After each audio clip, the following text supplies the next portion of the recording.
Hello good people and welcome back into another history video here on Parry This. Our topic today is the second king of England, King Edward the Elder, the son of Alfred the Great, and the man who would build upon his father's work, bringing the idea of a unified nation of England one step closer to fulfillment. So let's dive on in and learn everything there is to know about this prolific historical figure. Edward's parents were King Alfred the Great, the topic of my previous video in this series, and of course the Lady Æthelswith, interestingly never crowned Queen of Wessex. Although the date is contested, it is most likely that Edward was born in June of 874 AD, the second child of Alfred and Ealhswith. Edward and his younger sister Æthelflæd were educated at Alfred's court school by both male and female tutors. They were taught to read both ecclesiastical and secular works in Old English, such as the Psalms and Old English poems. They were also extensively educated in the courtly qualities of gentleness and humility, and according to medieval chronicler Asser, they were obedient to their father and friendly to visitors. The fact that the two were educated together is significant, as it is the only known example of an Anglo-Saxon prince and princess receiving the same educational upbringing. At this point, the succession to the crown was not based on male primogeniture, so Edward was not the crown prince. In fact, at this time, the king was almost an elected position in Anglo-Saxon kingdoms. Now, it isn't really, as you would still have to be eligible to be elected by the Witan, and that would usually require blood relation to the royal family, being a powerful alderman, or both. Edward was, at this point, known as what was called as an Ætheling, which just indicates that he was a prince of the royal house who was eligible for the kingship. Being the eldest son of the reigning king certainly helped his chances of ascending the throne after Alfred, but it did not assure it, especially when there were two other claimants with legitimate claims. These two claimants were the sons of the previous king and Alfred's older brother, Æthelred. Their names were Æthelhelm and Æthelwold, and they were both about 10 years older than Edward, and had considerable influence and power by the 880s and 890s, so Alfred knew he had to do everything he could to assure Edward's ascension to the throne after his death. And Alfred would do everything in his power to make sure that Edward would reign after him. This would include taking Edward with him in nearly every royal duty and possession he made near the end of his reign. He would be made a witness in many royal charters, and would eventually even be made a battlefield commander, so that he could learn both to be a warrior and to gain the respect of the fighting men of the West Saxon armies. This would take shape in 893 AD, where Edward would lead a successful campaign against a large Viking army, which would conclude in the Battle of Farnham. While Alfred was occupied with a large Viking contingent still in Kent, Edward would pursue the other half of the force, which had split off, and raided and rampaged through Hampshire and Berkshire. The Viking force would turn and make for Essex,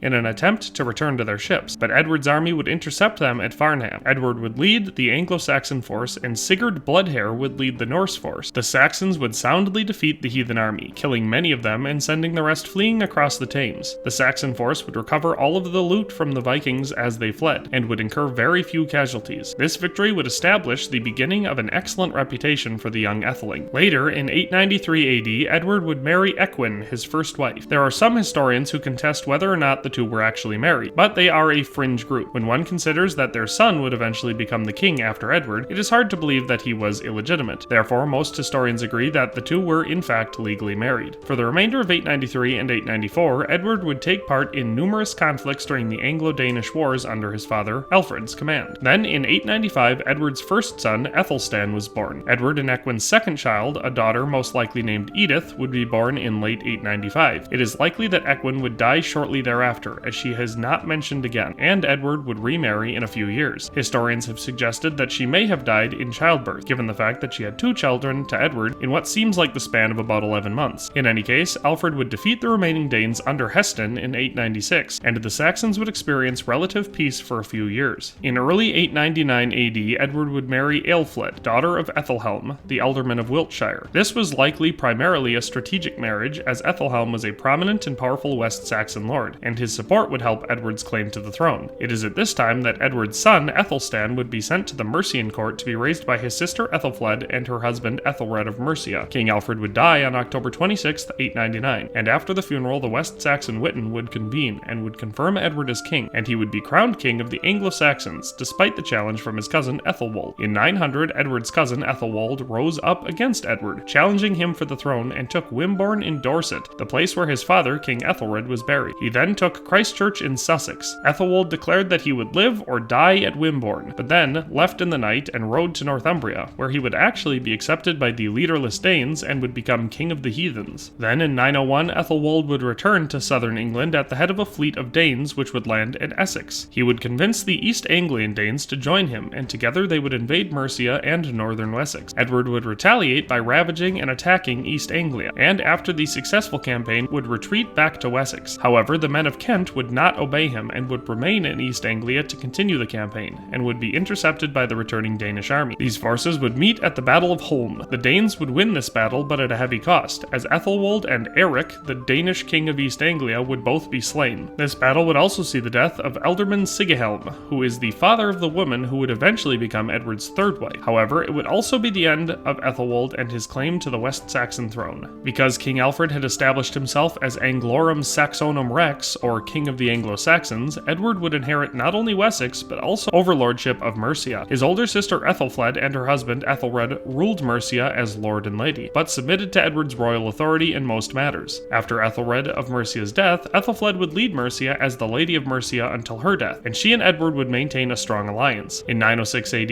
Edward would make peace with the East Anglian and Northumbrian Danes, a peace that would last until the fighting would resume in 909. It is in this year that Edward would lead a successful raid against Lincolnshire, where his army would recover the remains of the Northumbrian St. Oswald. The Northumbrian Danes would retaliate by attacking Mercia in 910, but the Saxons were ready and waiting. On August 5th, 910, a combined Mercian and Wessex army would intercept the Northumbrian Danish army at Wednesfield near Tettenhall. The Danish army was heavy with loot and careless, and allowed themselves to be surrounded and trapped by the greater Saxon army. The details of the battle aren't well known, but what we do know is what the Saxon Chronicle tells us, and that is that Edward's army defeated the Danes and inflicted losses of many thousands, including 2 or 3 kings. What Northumbrians survived this battle limped home without arms or armor, and none of the loot they had taken in Mercia. This would, for quite some time, end the Northumbrian Danish threat. Edward and Æthelflæd would continue their campaign of fortifying the towns and forts throughout Wessex and Mercia, and consolidating power. In 911, after the death of Æthelred of Mercia, Edward would absorb and maintain the cities of London and Oxford as his own territory. Æthelflæd would retain the rest of Mercia and was known as the Lady of the Mercians. In 913, Edward would invade and retake all of East Anglia from the Danes, adding those lands to his kingdom. In that same year, Adolf of Bamberg died. He was succeeded by his son Æthelred, who was on good terms with Edward. Bamberg was an Anglo-Saxon stronghold in Northumbria, and therefore strategically important. In 914, a Viking force would attempt to invade from Brittany. They would attempt to advance up the River Severn, but would be blocked by Edward's army, and defeated in battle. Edward would block their progress, and the remaining Vikings would flee to Ireland. In 914, Edward would construct 2 new burhs, or forts, at Buckingham, and would receive the submission of the Danes of Buckingham and Northampton. Edward would continue to conquer Danish lands and build forts, gaining the submission of all the lands south of the Humber, including the remaining Danish landowners. In 918, Æthelflæd would die, and her daughter, Ælfwine, would succeed her as the Lady of the Mercians. However, she would be brought to Wessex, where she would submit to her uncle Edward and would recognize him as overlord. This would end semi-independent Mercian rule, and despite still being considered separate territories, they would both now be united under a single ruler, that ruler being King Edward. In 919, the Viking, Ragnall, took York and declared himself the King of York. Later that year, Edward would marry his third wife, Eidgifu, after the death of his second wife, Æthelflæd. In 920, Edward would take Manchester. At this time, 3 of the Welsh princes would submit to Edward's authority as overlord, and so in 920 AD, Edward had consolidated English rule over all lands south of the Humber under a single monarch. In 923, we have records of an alliance between the Scottish king, Constantine II, and Edward. The Anglo-Saxon Chronicle would have us believe that Scotland submitted to Edward's rule and accepted him as overlord.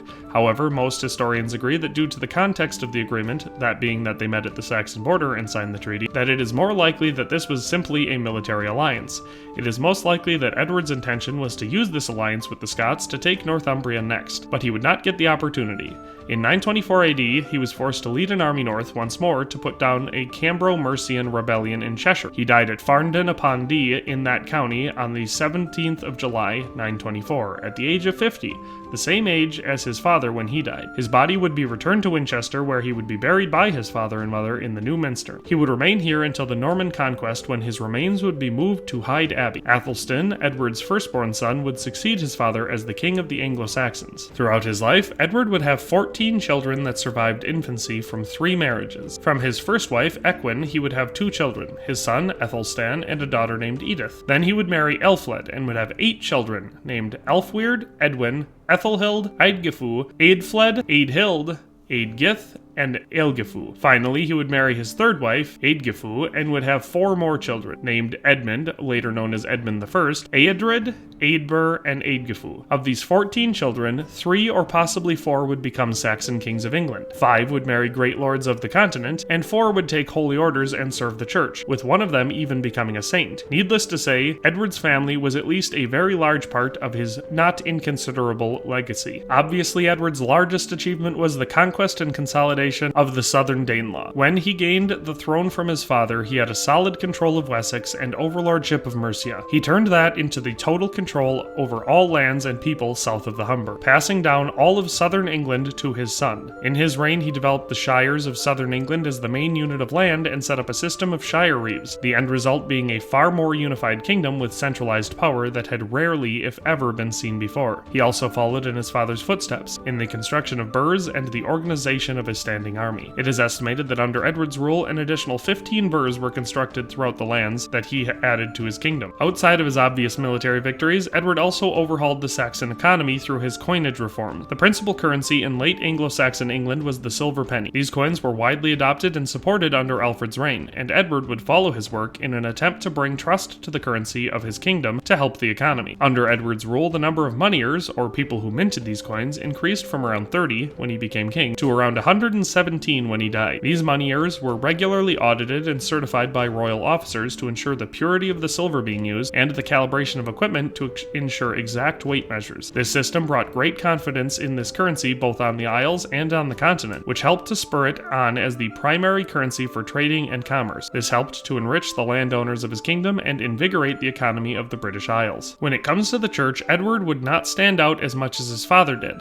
In fact, he would receive a formal reprimand from the Pope in Rome for neglecting his duties to the faith as king. His primary contributions to the church as king would come in the form of reorganization of sees and as patron. He would personally establish the new minster in Winchester and provide the majority of the funds for its construction. According to historian Patrick Wormald, the thought occurs that neither Alfred nor Edward was greatly beloved at Winchester Cathedral, and one reason for Edward's moving his father's body into the new family shrine next door was that he was surer of sincere prayers there. If this is the case, it is likely that his founding of the new minster was less for the church and more for his family. At the beginning of Edward's reign, his mother Ælhswith founded the Abbey of St. Mary for nuns, known as Nunminster in Winchester. One of Edward's daughters would eventually become nun here and would later become a saint. In addition to these contributions, Edward also reorganized the sees, splitting up many dioceses and adding more bishops to his lands. As far as learning and culture goes, much less is said about Edward than about his father Alfred or his son Æthelstan. During the reign of Edward the Elder, the translations of works in Latin started by his father continued to be produced, but few, if any, original works or new translations are known from this period. The script known as the Anglo-Saxon square minuscule reached maturity in the 930s, and its earliest phases date to Edward's reign. This is the only significant contribution to learning and culture dating from Edward's reign. So education did not suffer under Edward, but it was not emphasized as highly as it had been under his father, and did not advance like it would under his son. As for laws and administration under Edward, similarly there is not much to say. The reason why we know so little about law in his reign is the lack of remaining charters. See, charters were legal documents from this era that typically were made when land or titles were being granted to someone. Most historians suggest that the lack of existing original charters from this period are due to 2 factors. The first being that Edward likely didn't distribute most of the land that he came into possession of. It is likely that he maintained these lands himself and appointed administrators instead of distributing them to his lords. The other reason is that he gave none of the land to the church, and as most surviving charters are found in church archives where they survive, none were preserved this way, as the church wasn't granted lands under Edward. There is only one significant legal matter of note dating from Edward's reign. Clause 3 of the law code, called 1 Edward, provides that people convincingly charged with perjury shall not be allowed to clear themselves by oath, but only by ordeal. This is the start of the continuous history in England of trial by ordeal. Also, Edward was one of the few Anglo-Saxon kings to issue laws about bookland. There was increasing confusion in the period as to what was really bookland. Edward urged prompt settlement in bookland and folkland disputes, and his legislation established that jurisdiction belonged to the king and his officers, thus centralizing power even further. According to William of Malmesbury, Edward was much inferior to his father in the cultivation of letters, but incomparably more glorious in the power of his rule. John of Worcester described him as the most invincible King Edward the Elder. He is described by Keynes as far more than the bellicose bit between Alfred and Æthelstan. And according to Nick Hyman, Edward the Elder is perhaps the most neglected of English kings. He ruled an expanding realm for 25 years and arguably did as much as any other individual to construct a single, south-centered Anglo-Saxon kingdom. Yet posthumously, his achievements have been all but forgotten. Finally, in the view of F.T. Wainwright, without detracting from the achievements of Alfred, it is well to remember that it was Edward who reconquered the Danish Midlands and gave England nearly a century of respite from serious Danish attacks. Hyman summarizes Edward's legacy as follows. Under Edward's leadership, the scale of alternative centers of power diminished markedly. The separate court of Mercia was dissolved. The Danish leaders were in large part brought to heel or expelled. The Welsh princes were constrained from aggression of the borders, and even the West Saxon bishoprics were divided. Late Anglo-Saxon England is often described as the most centralized polity in Western Europe at the time, with its shires, its shire reeves, and its systems of regional courts and royal taxation. If so, and the matter remains debatable, much of that centrality derives from Edward's activities, and he has as good a claim as any other to be considered the architect of medieval England. And of course, just so you know, his title of the Elder is first seen used in the late 10th century, simply to distinguish him from the later King Edward the Martyr. This title does not indicate that he was the eldest son of King Alfred, or that there was another Edward at the time, or even that he ruled for a long time. It would not have been used until long after his death. So that's all I'm going to say about King Edward the Elder, the second of the kings of England in this series. I hope you enjoyed this video essay and found it to be enlightening and informative, as I find most people know very little about this important historical figure. Be sure to subscribe to the channel now so you can join us next time when we discuss the man who would be king next, Edward's son,